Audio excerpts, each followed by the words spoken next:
Praise God. Good evening. Kamusta mga kapatid? Magandang gabi po. Meron pa bang energy sa mga nagfa-fasting? Amen. Okay, praise God. So, welcome po sa ating pong ika-4 na gabi ng ating pong prayer and fasting. Purihin ang Panginoon dahil still we are here to praise and worship the Lord, to hear His voice, at the same time to pray for one another. Okay?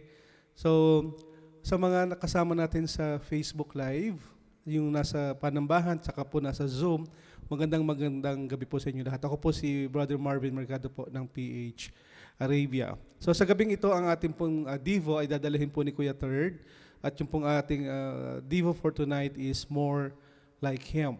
So purihin ang Panginoon dahil sa gabing ito, tayo ay patuloy na sinusustain ng Panginoon at the same time, tayo ay kanyang sinasamahan. And I pray and I encourage everyone, we still have time to pray for one another and to talk to one another.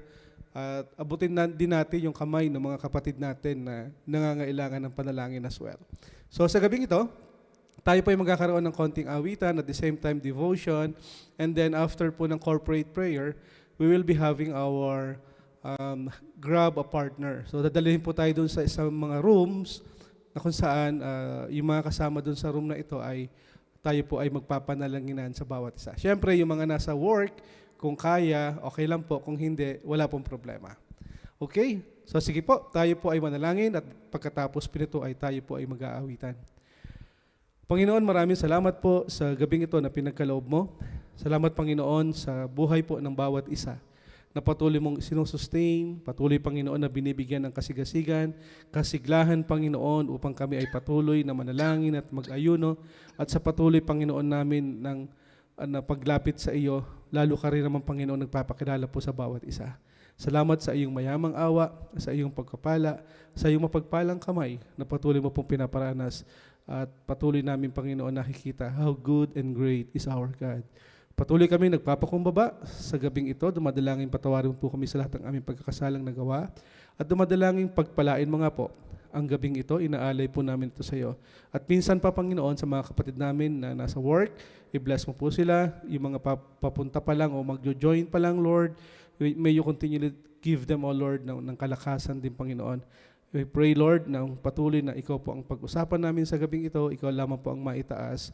At sa ministry, Panginoon, ng Father's House of Arabia, wala kaming ibang hinihiling, kundi ang iyong agenda, ang iyong plano, at ang iyong kagustuhan, ang siyang masunod, Panginoon. Gamitin mo lamang kami, Panginoon, na tuntungan ng iyong krus. Ito pong aming dalangin. Pagpalain mo po ang gabing ito sa pangalan ni Jesus. Amen. Sige po, tayo po ay magpuri at magpasalamat sa Panginoon sa gabing ito. Good evening, everyone. Kumusta po ang lahat? Kumusta po ang ating mga kapatid ngayon na nandito sa ating praise and worship? Sa ating gawain. And before we sing or praise and worship our King, kumusta po yung buong linggo ng ating prayer and fasting? Did God sustain you for the whole week? And praise God, because God, hindi niya talaga tayo pinababayaan at hindi niya tayo iniiwanan. Amen? Let's all sing for our Lord Jesus Christ.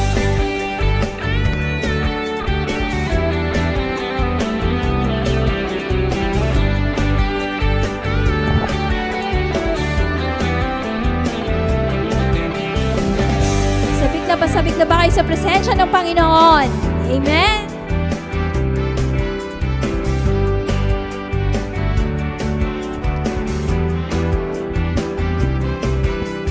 Ako'y narito ngayon, naghihintay,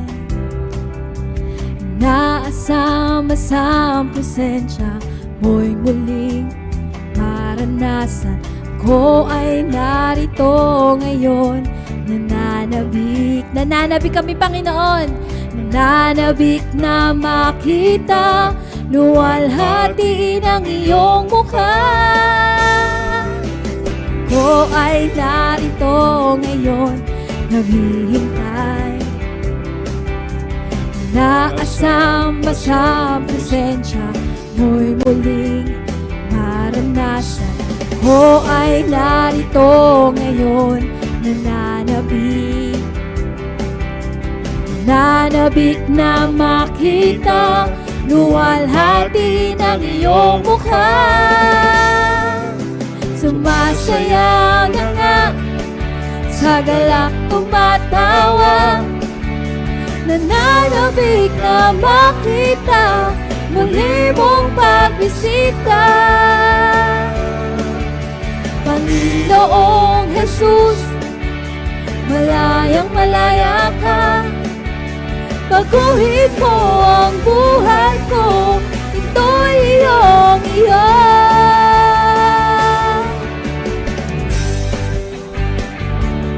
Amen! Hallelujah, Jesus! Panginoon, sabik na sabik kami sa presensya mo araw-araw, Panginoon. Ako ay narito ngayon, naghihintay, inaasama sa presensya mo'y muling maranasan. Ako ay narito ngayon, nananabik, nananabik na makita, luwalhati ng iyong mukha. Sayaw na nga, sa galak tumatawa, nananabik na makita, muli mong pagbisita. Panginoong Jesus! Panginoong Jesus, malayang malaya ka, baguhin mo ang buhay ko, ito'y iyong iyo. Sumasayaw na nga! Sayaw na nga, sa galak tumatawa, nananabik na makita, muli mong pagbisita. Panginoong Jesus, malayang malaya ka, baguhin mo ang buhay ko, ito'y iyong iyo.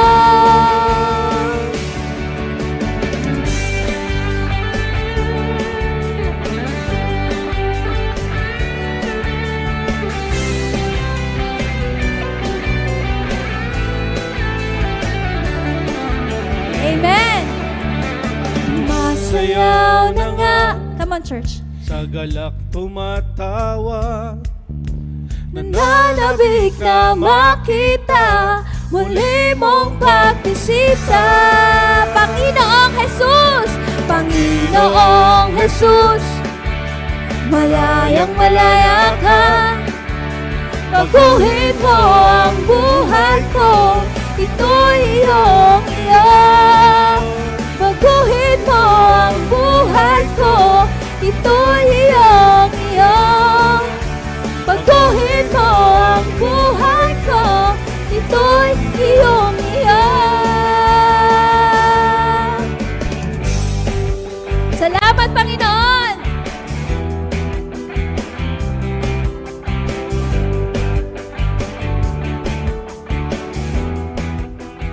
Amen! Hallelujah, Jesus, Panginoon. Tunay nga, Panginoon, na araw-araw mo kaming binabago, Panginoon. Alam namin, Panginoon, araw-araw nandito ka sa amin, hindi mo kami pinababayaan, Panginoon.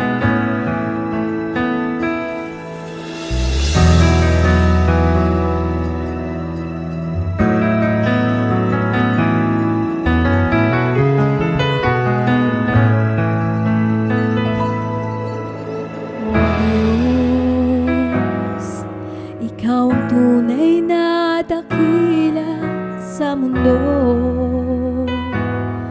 Ikaw ang haring nagmahal ng tulad ko. Ginawa mong lahat, pag-ibig mo ay tapat at wagas. O Diyos, wala nang kapantay sa kabutihan mo. Ngalan mo'y itataas sa buhay ko. Sundin ang loob mo,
sa buhay ko.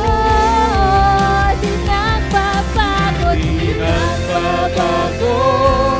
Diyos lang sa akin, laging sandigan, nandiyan para sa amin. Panginoong Jesus, maghari ka, mag-iwanag ka sa buhay ko, aming Ama.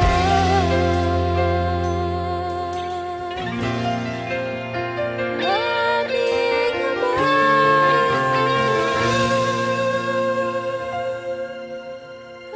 Aming Ama.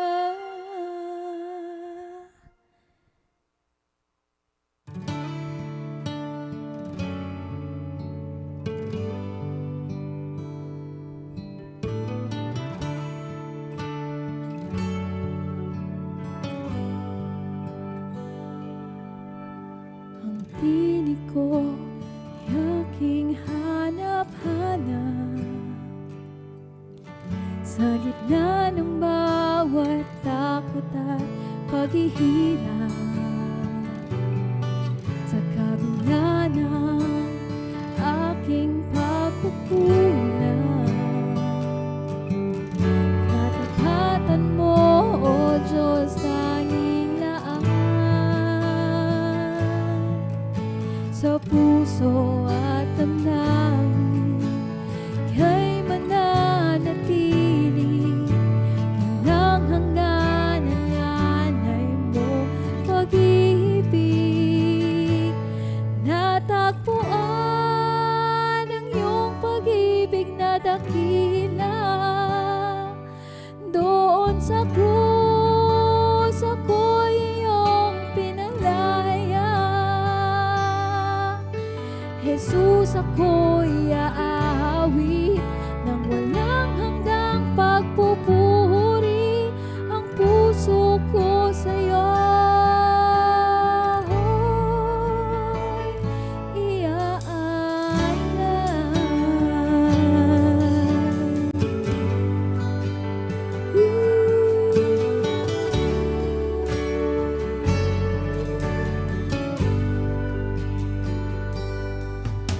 Panginoon, ikaw ang kaagapan,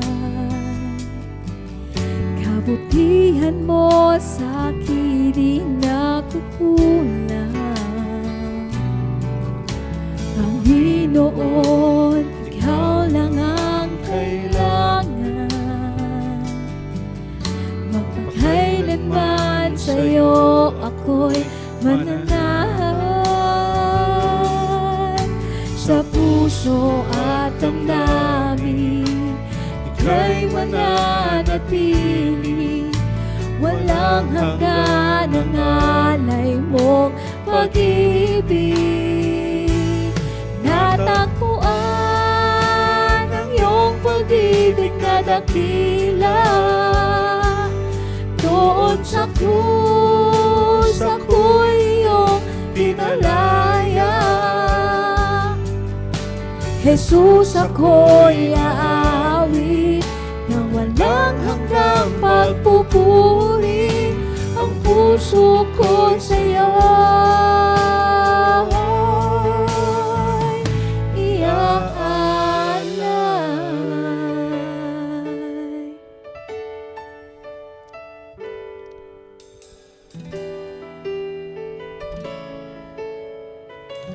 Hangad lamang namin ikaw, Panginoon. Hangad ko lang ay mamalagi sa presensya mo, natagpuan. Ako'y binago ng pag-ibig mo. Hangad ko lang ay mamalagi sa presensya mo, luwalhatiin ang pangalan mo. Hangad ko lang ay mamalagi sa presensya mo, natagpuan. Ako'y binago ng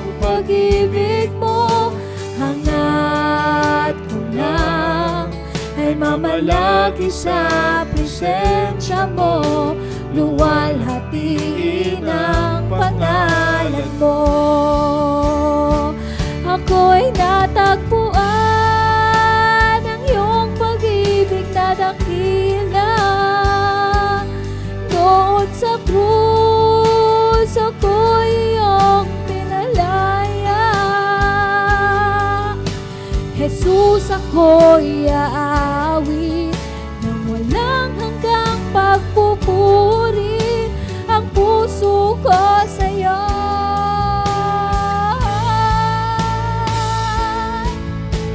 hangad ko lang ay mamalagi sa presensya mo. Natagpuan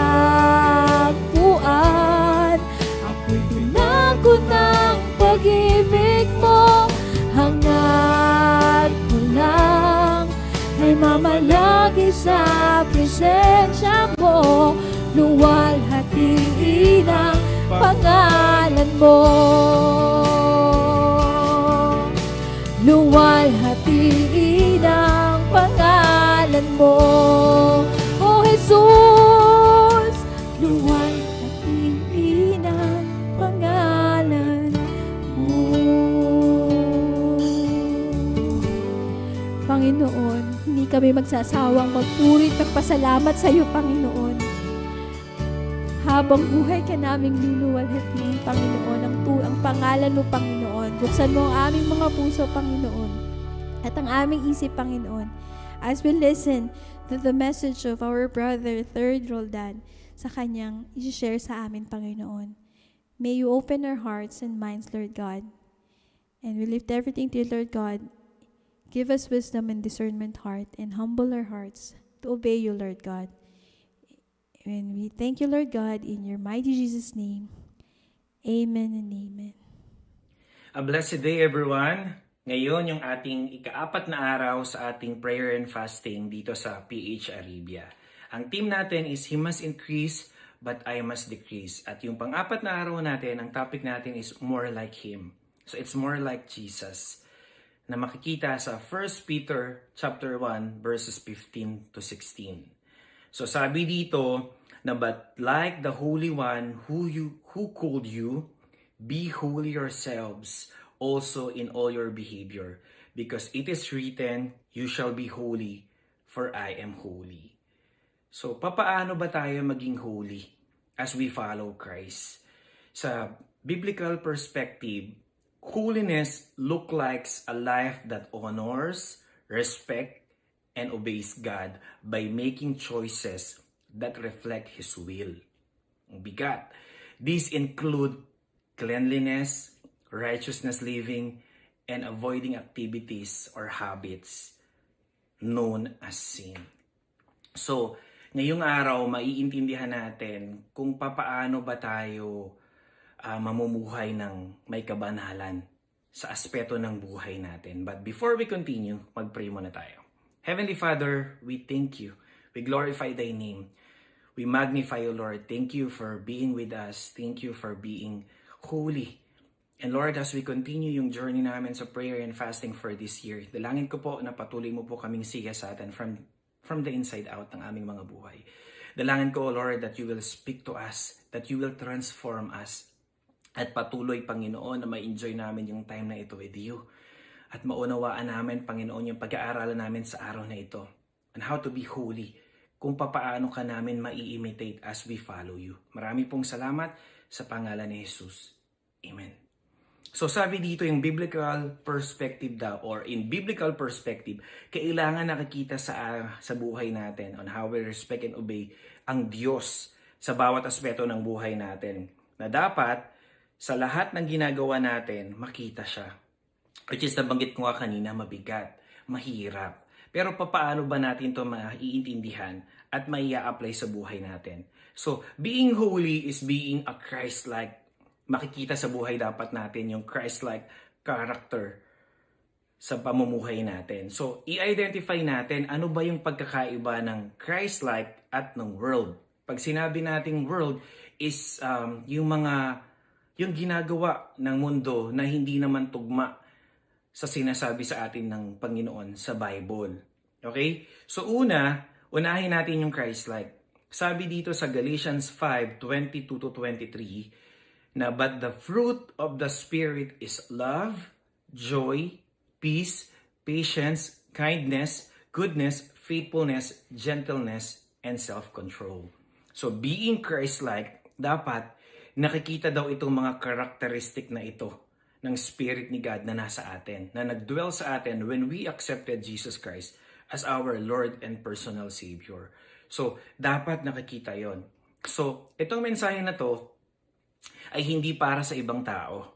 Ang mensahe na ito ay para sa iyo at para sa akin. Kasi most of the time, when we hear the Word of God sa isang preaching or messages, madalas sinasabi natin, dapat nandito yung asawa ko, dapat nandito yung nanay ko, dapat nandito yung anak ko, dapat nandito yung boss ko. But this is not an accident. Nandito ka ngayon, nakikinig ka ngayon, or nanonood ka ngayon, dahil hindi ito aksidente. Pinlano to ng Panginoon para mapakinggan mo at mapakinggan ko yung mensahe ng Panginoon ngayong araw na to. This message is especially for you and for me.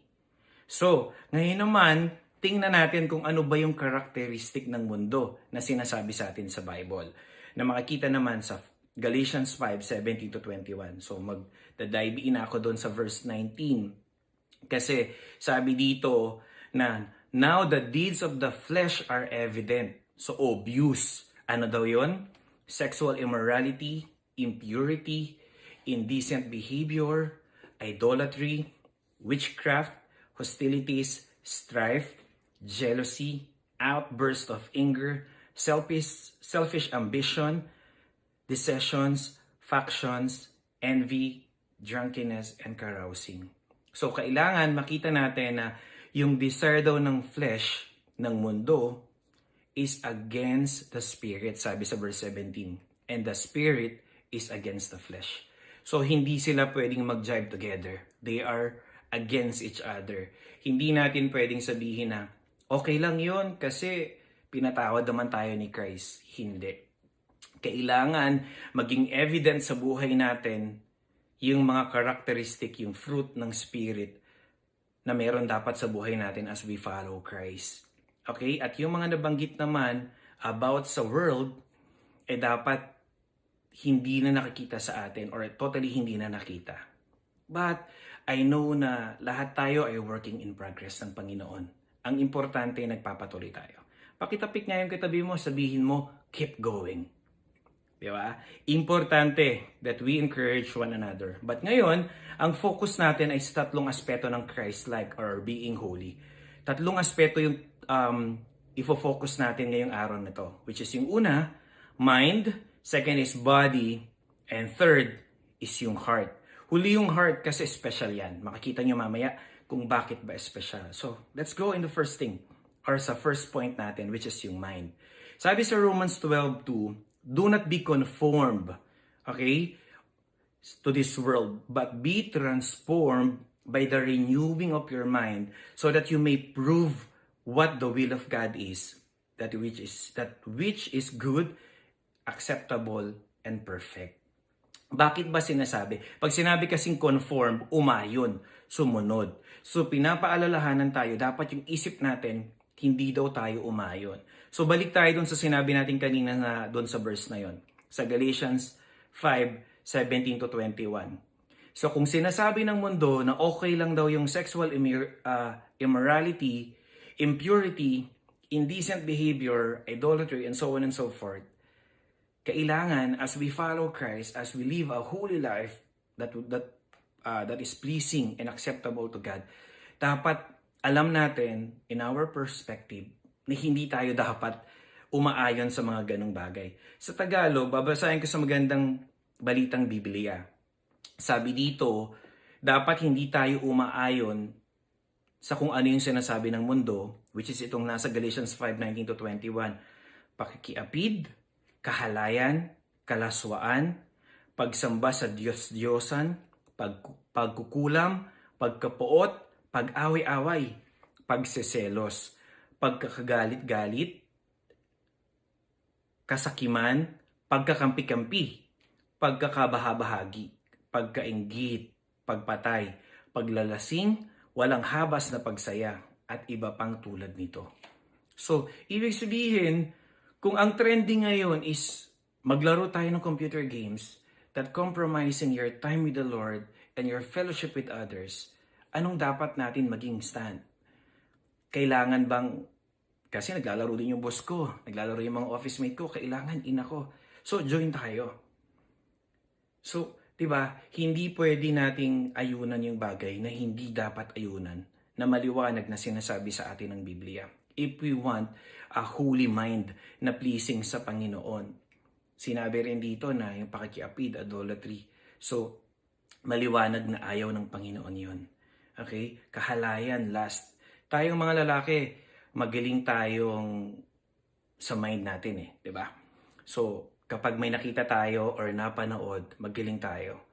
So, dina-download na natin yan. And then, when we are alone, ipi-play mo ulit yan sa sarili mo. So, ganun yung sa atin. Pero, itong verse na sinabi sa atin sa Romans 12:2 is a very good reminder na dapat maging maingat tayo. Madaming binanggit dito, pati yung pagsiselos. Hindi dapat natin gayahin yung mga bagay na alam natin na hindi tama. Pagsiselos dahil we are lack of trust. Okay? Na hinuhusgahan na natin agad yung mga tao sa paligid natin, yung mga mahal natin sa buhay because of selos. So, ito sinabi ng Panginoon, ang pagsiselos ay galing sa mundo. Hindi ito dapat nakikita sa atin. Kasakiman, pagiging greedy, masyado kang mahilig sa pera, puro pera na lang. Hindi rin ito gusto ng Panginoon. There's nothing wrong about money, but make sure na nag-glorify pa rin natin ang Panginoon sa pag-handle natin ng pera. But if the money is driving you crazy, then that's a different thing. Kasi sinabi yan sa atin, kasakiman sa lupa, sa lahat ng bagay. The Lord don't want us to be in that position. Pagkakampi-kampi, ay salbahe itong tao na to. Pagkampi-kampihan natin, magkampi-kampi tayo para pabagsakin yung tao na yan. Okay? So, even yung paglalasing at sobrang saya, hindi rin pala maganda. It doesn't mean na bawal na tayo magsaya at being a Christian or having a holy mind is like, na KJ tayo. It's not that. Gusto ng Panginoon na we put everything in order. Hindi tayo gusto ng Panginoon na sobra-sobra. Kasi gusto ng Panginoon na yung buhay natin individually ay napo-point out sa Kanya that will glorify Him. So kaya sobrang ganda ng paalala sa atin na dapat sa isip natin, ang isip natin is alam natin yung perspective natin. Kaya hindi tayo dapat sumunod sa kung ano yung sinasabi ng mundo. Okay lang ba kung totoyoin tayo? Tapos maaapektuhan yung mga tao sa paligid natin, asawa natin, anak, or even mga kasama sa fellowship? Hindi rin. Kasi pagiging selfish yun. Kasi you don't know how to control your mind. Dahil gusto kong toyoin lang ngayon. Huwag mo ako asapin.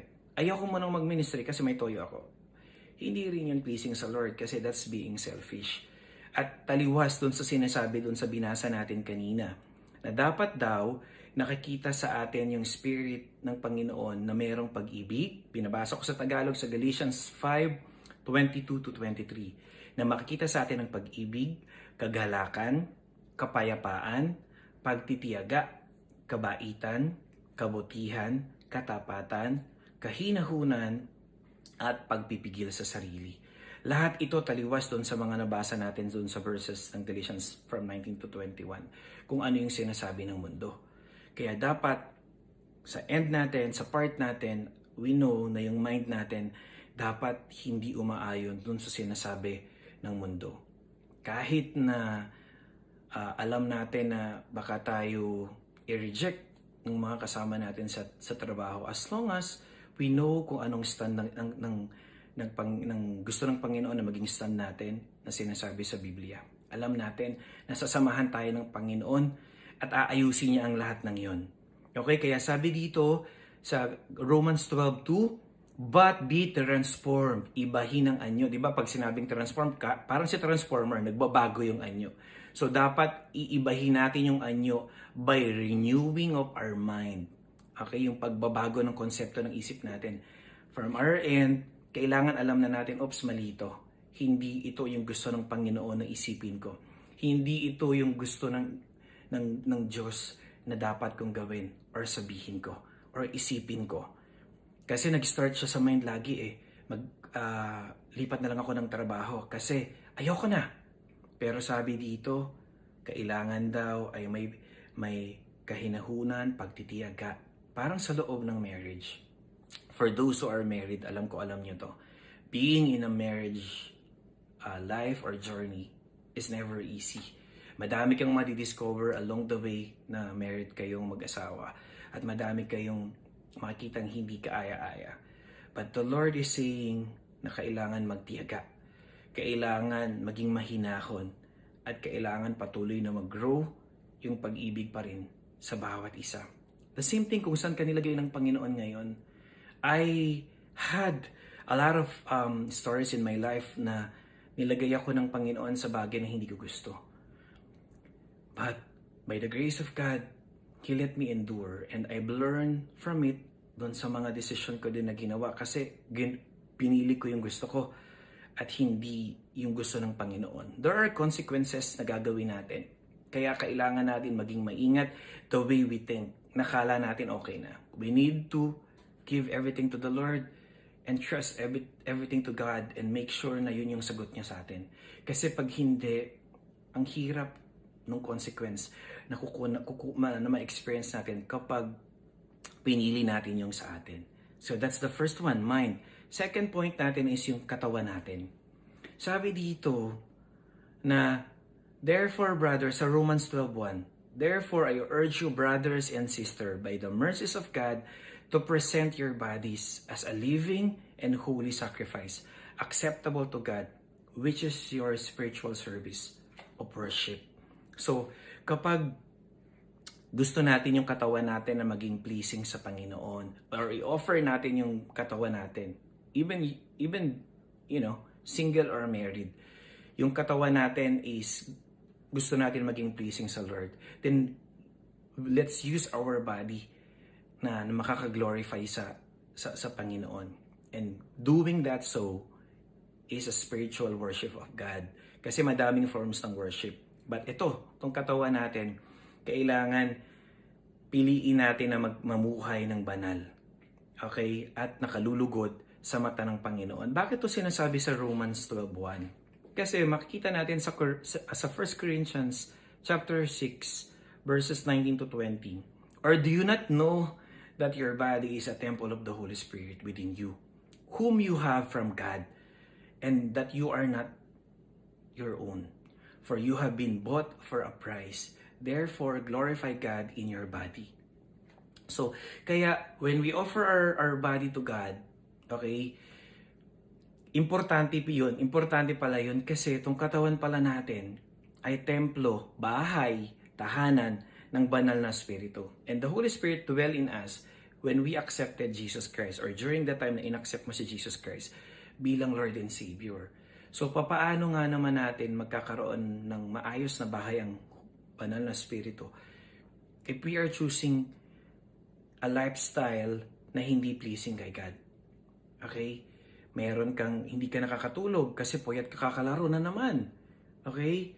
Hindi mo nagagamit yung katawan mo, the abilities, skills, gifts na binigay ng Panginoon dito sa iyo, sa katawan na to. Because you're too much busy of doing something else. Or because you're in a wrong relationship. Sabi ni God, di ba? Dapat hindi tayo makiayon. Katulad dun sa sinabi na binasa natin kanina sa Galatians chapter 5. Na ginagamit natin yung katawan natin para isatisfy yung sarili nating gusto.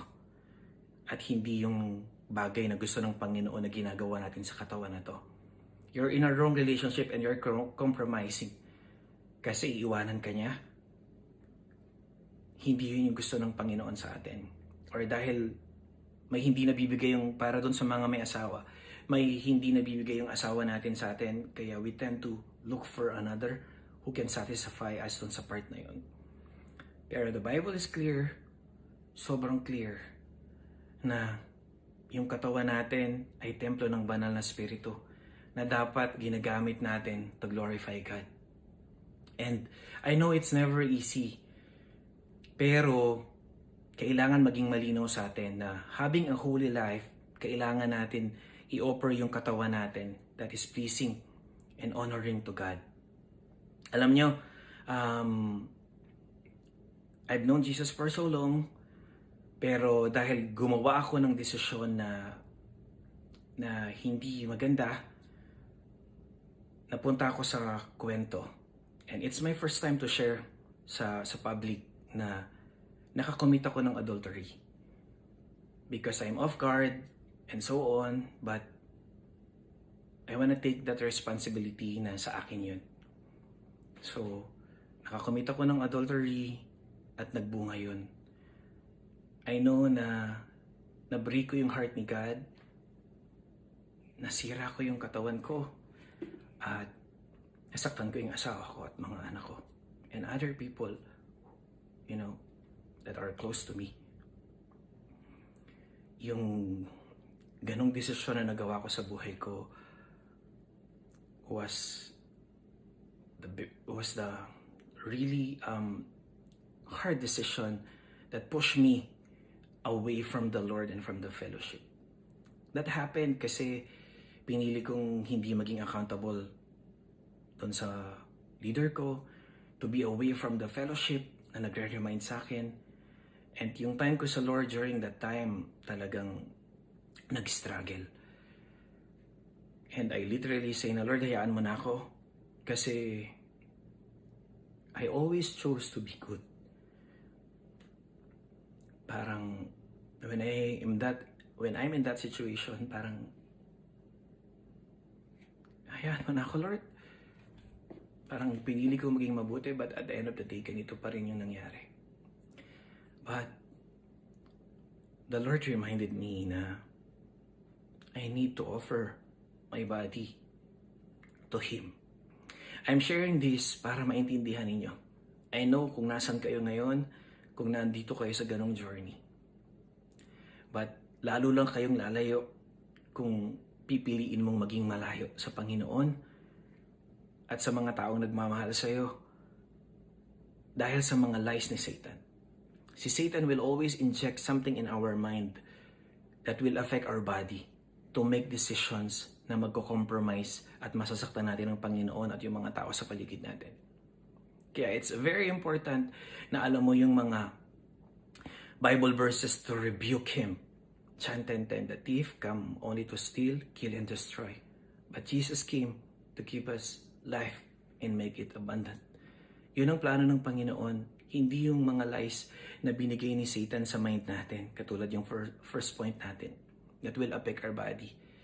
Kasi yung pagpasok sa isip natin at hindi natin na-rebuke si Satan, kasi yung mga hurts, mga taong nanakit sa atin, mga taong nag-down sa atin, mga masasakit na salita, perhaps na sinabi ng magulang mo sa'yo, kapatid mo sa'yo, kamag-anak mo sa'yo, or even asawa mo,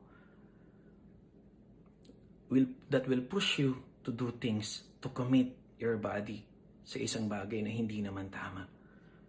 So, but the Lord is reminding us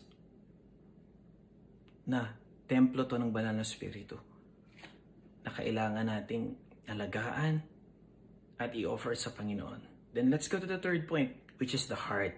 Huli ang heart, kasi sabi dito sa Romans 12:2, watch over your heart with all diligence, for from it flows the springs of life. Okay? Sabi doon, ang diligence sa Tagalog ay kasipagan. Kailangan nating bantayan ang puso natin. Di ba? Kasi ang puso natin masyadong mapanlin lang. Yan yung sabi sa Jeremiah 17:9-10. The heart is more deceitful. Deceitful is sa Tagalog mapanlin lang than all else, and is desperately sick. Who can understand it? I, the Lord, search the heart. Dahil mapanlin lang ang puso natin, kaya niyang i-overlap yung sinasabi ng isip mo. Kahit alam mong mali na sinasabi sa God, that's wrong.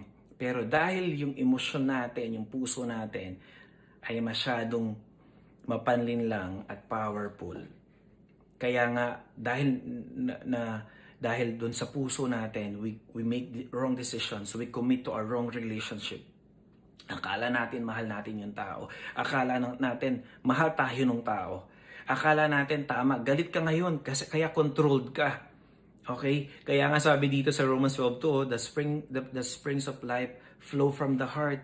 Kasi nga, kaya nga tayo biglang nagkakaroon ng outbursts of anger. Kaya tayo bigla na lang gumagawa ng desisyon. Kasi sobrang saya natin, or sobrang lungkot natin, or sobrang galit natin. Kasi masyadong mapagdinlang yung puso natin. And because of that, alam natin na mako-compromise natin yung relationship natin kay God at doon sa mga taong nakapaligid sa atin. Kaya kailangan natin bantayan yung puso natin at let's ask God lagi na i-correct tayo doon sa mga naiisip natin. Aalis na ako sa simbahan na to kasi they don't care about me.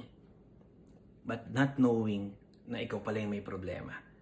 Not knowing mali pala yung iniisip mo towards them. Pinagpipray ka pala nila. Pinagpipray ka pala nila na maramdaman mo yung pag-ibig mo, that they care about you. I went there, I've been there sa ganong part ng buhay ko. Because of the wrong decisions in life na nagawa ko. Kasi sinunod ko yung puso ko. Kaya nga may kanta, di ba? Sana dalawa ang puso ko. Di ba? Kasi yung puso natin ay masyadong mapaglinlang. That's why we really need to be careful kung ano yung sinasabi ng puso natin. Kasi madaya ito. Hindi lahat ng sinasabi ng puso mo ay kailangan mong sundin. Kailangan mong i-consult ang Panginoon sa isip mo, sa katawan mo, at dito sa puso natin. So dahil sa desisyon na nagawa ko sa buhay ko, I've hurt people around me.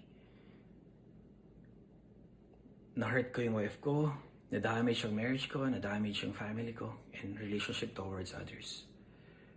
We are still in the process of reconciliation and restoring everything, from pieces to pieces. But when the Lord bring me to my senses, talagang He really break me para maintindihan ko na mali yung mga ginawa kong desisyon. And while I'm on the process of that, kami ng misis ko, the Lord is restoring us.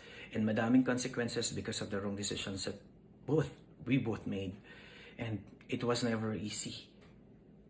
Kaya kailangan natin ang tulong ng Diyos sa personal life natin, sa marriage natin, sa family natin. And we need others to help us out doon sa journey natin.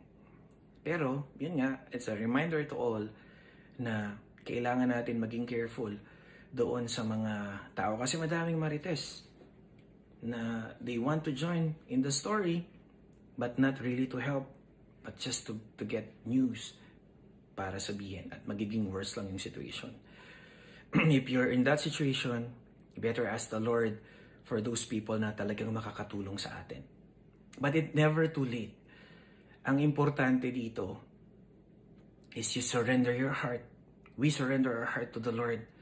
You admit na kailangan natin ng Panginoon sa buhay natin. And hindi natin to magagawa on our own. We needed God. We needed fellowship to encourage us to keep going. Sabi dito sa Isaiah 1:18, ito invitation ni God, napakaganda. Sabi dito, "Come now, let's settle this.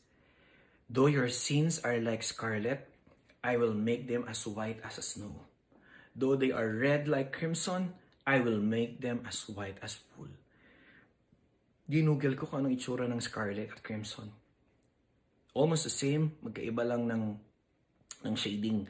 Parang dark red siya na may black, ganon yung kulay. So, the Lord is describing our sin as like scarlet and crimson. Pero kayang palitan niyo ng Panginoon na kasing puti ng snow at kasing puti ng wool. Kung ano man yung sitwasyon na meron ka ngayon, to make your heart holy, to make your body holy, to make your mind holy.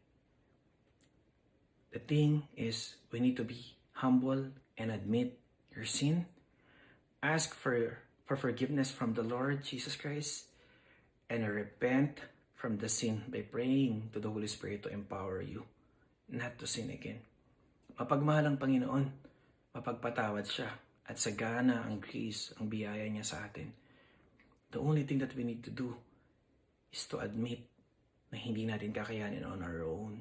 Kailangan natin ng power ng Panginoon. Kailangan natin si Jesucristo sa buhay natin to live a holy life that is pleasing and acceptable kay God. Kaya nga sabi sa 1 John 1:9, if we confess our sins, He is faithful and righteous to forgive us our sins and cleanse us from all our unrighteousness. Walang imposible sa Panginoon. Kaya niyang gawin lahat. Kailangan lang natin lumapit sa Panginoon. Kung yung kaibigan mo or family members mo, even best friend mo siguro or asawa mo, iiwanan ka. Pero ang Panginoon hindi. Mananatili siya sa iyo. Mananatili siyang tapat sa atin. Kailangan lang natin papasukin siya sa buhay natin kung hindi mo pa nagagawa. At kung matagal ka ng Christian, pero nagkasala ka, same thing. Lapit tayo sa Lord. Hingi tayo ng tawad. At magpatuloy tayo. Because habang may hininga, may chance pa tayo to correct everything. Kailangan lang nating aminin na kailangan natin ng Panginoon sa buhay natin. Let's pray. Kung tingin mo hindi mo pa na-accept si Jesus Christ bilang Lord and Savior ng buhay mo, you can pray this prayer. Panginoong Jesus, inaamin ko po na ako po ay makasalanan at kailangan kita sa buhay ko. Panginoong Jesus, Ikaw na ang maghari sa buhay ko. Ikaw na ang aking maging Diyos at sariling tagapagligtas ng aking buhay. Salamat, Panginoon, sa pag-ibig mo na ibinigay sa krus ng Kalbaryo para sa akin. Manahan ka, Panginoon, sa buhay ko. Simula sa araw na ito at magpakailanman.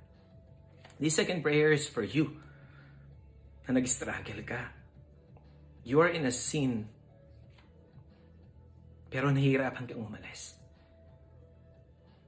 Maybe you've been a Christian for so long, pero nag-struggle ka dun sa mga biases mo in life, mga wrong decisions mo, or nahihirapan ka kung anong gagawin mo. You pray with me. I will pray for you. Ama naming Diyos, marami pong salamat for reminding us to have a holy life. Lord, we can never win this battle on our own. We need you, and we offer our life to you, our mind, body, and heart. Tulungan niyo po kami na mabago ang buhay namin. Because we know that nothing is impossible with you. Thank you for encouraging us to keep going.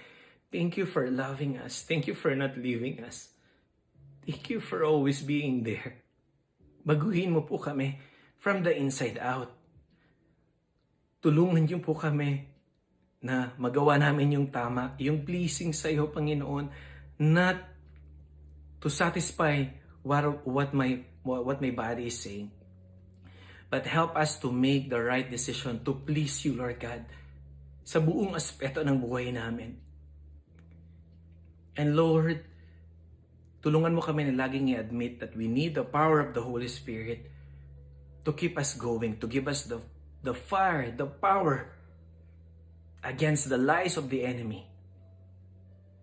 And Lord, we know that in you, in the name of Jesus, we are powerful. We are conqueror because of you. And in making the right decision in life, yun yung maging goal ng mind namin, ng katawan namin, ng puso namin. Salamat po sa gift of grace na pinaparanas mo sa amin, though we don't deserve it. Pero salamat. We pray, Lord God, na patuloy mo po kaming baguhin, samahan, at magpatuloy, Panginoon, sa hamon ng buhay namin sa iyo. Our aim is to have a holy life, a Christ-like, Panginoon, a Christ-like lifestyle na makikita po sa amin. And Lord, as we continue yung journey namin, Lord, we give you glory. We give you honor. We give you praise. In Jesus' name we pray. Amen and amen. I pray na ang bawat isa sa atin na pagpala ng mensahe na ito to be more holy, to be more like Jesus, katulad ng sinabi sa atin dito. To point everything to God, we need to always choose to glorify the Lord. God bless you, everyone.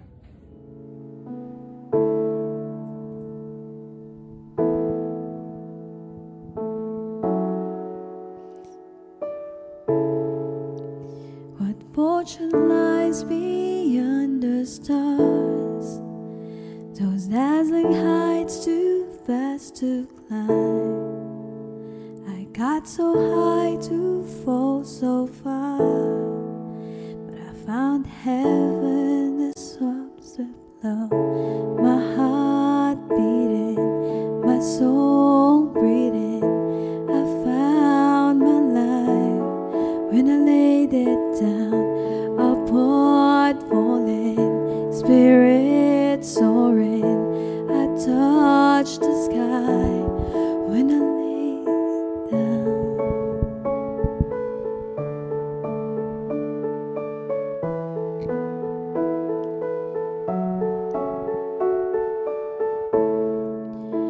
What treasure waits within your scars? The gift of freedom gold can't buy. I bought the world and sold my heart. You traded heaven to have me again. My heart beating, my soul breathing. I found my life when I laid it down. Spirit soaring, the thread soaring. I touched the sky when my knees hit the ground.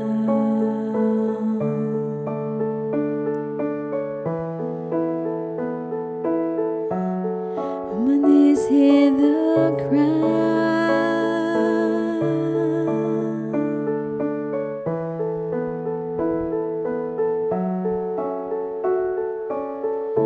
Find me here at your feet again. Everything I am, reaching out, I surrender. Come swim me up in your love again, and my soul will dance on the wings of forever. Find me here at your feet again. Everything I am, reaching out, I surrender. Come swim me up in your love again, and my soul will dance on the wings of forever. My heart beating, my soul breathing. I found my life when I laid it down.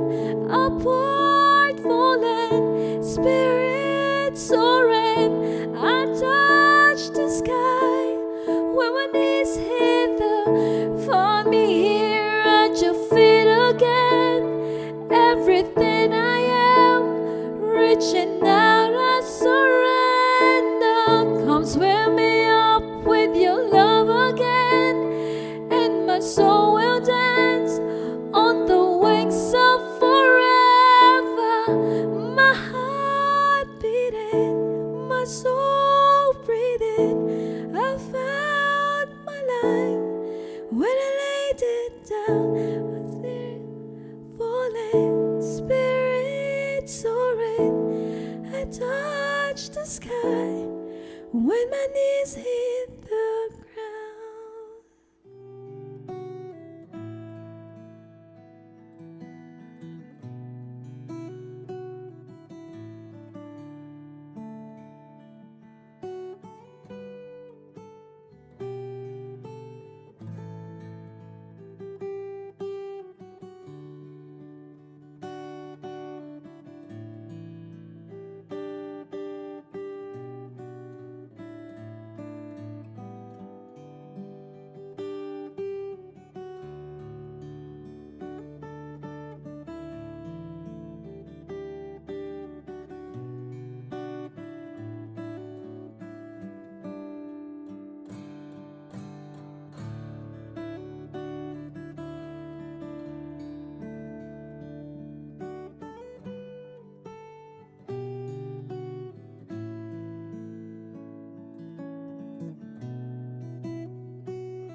Heavenly Father, we thank you po sa gabing to na pinagkaloob mo. Tunay, Panginoon, na ikaw po ang Diyos ng pag-ibig. At ikaw rin, Panginoon, ang Diyos ng kabanalan. Ayaw mo po ng kasalanan sa iyong kaharian. And we thank you, Father, while we are here sa mundong ito, iwan taas na ma-set aside ang buhay na ito na iyong tinubos ng iyong banal na dugo. At ang buhay na ito, Panginoon, ay dumadalangin patuloy po na maging kawangis mo. Heavenly Father, thank you po sa banal na Espiritu na siyang tumutulong sa amin sa araw-araw, sa bawat sandali, for us to live a holy life. And thank you, Father, dahil nandiyan ka palagi as we confess all our sins, you are faithful and forgive us. You will not condemn us, and you will no longer remember our sins no more. Praying, Lord, na sa gabing ito ay patuloy nga po na malawalhati at binabalik po namin siya lahat ng papuri pa salamat. Patuloy mo pagpalain si Kuya Third at si Ate Ruth sa kanila pong relasyon, sa kanilang family. May your mercy and your divine presence at yung intervention mo po sa kanilang siyang igawad mo po. At patuloy, Panginoon, na hindi ito, binabalot po namin ito ng banal na dugo ni Jesus upang hindi ito gamitin ng kaaway laban sa kanila. Salamat, Panginoon, sa gabing ito. Ito po ang aming dalangin sa pangalan ni Jesus. Amen. God bless po.